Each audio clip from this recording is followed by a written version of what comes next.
Karibu tena Kibasi Prime Skills Academy, tukiwa katika wiki yetu ya 4 ya mwendelezo wa safari ya wiki 54 za mafanikio. Tunajikumbusha wiki ya kwanza tulijadili kuhusiana na utambuzi binafsi.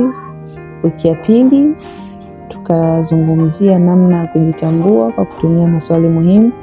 Wiki ya 3 tulizungumzia swala zima la tabia. Lakini wiki hii ya 4 tunakwenda kuzungumzia uhusiano uliopo baina ya self awareness na mafanikio. Yaani kujitambua na mafanikio, kuna uhusiano gani? Hivi shehe kujiuliza ni kwa nini watu wengine katika maisha wanafanikiwa hata bila kwenda shule, lakini mwingine unakuta amekwenda shule na anajua vitu vingi lakini hafanikiwi?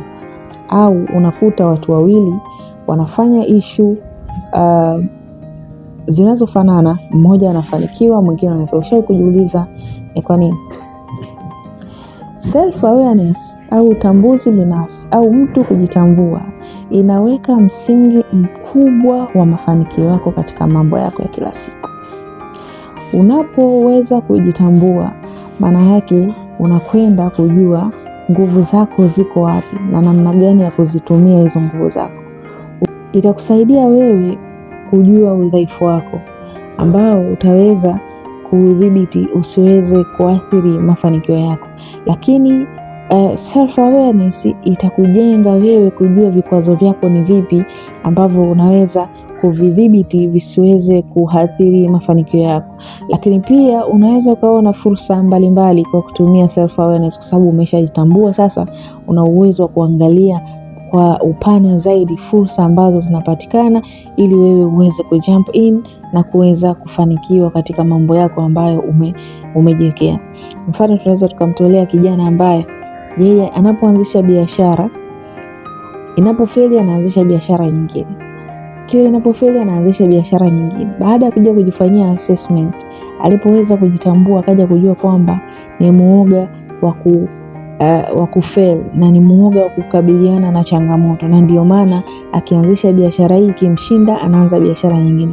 Kwa kujua hivyo tu akaamua sasa astick na biashara moja ili aweze kupambana nayo vilivyo kwa kukabiliana na changamoto zake.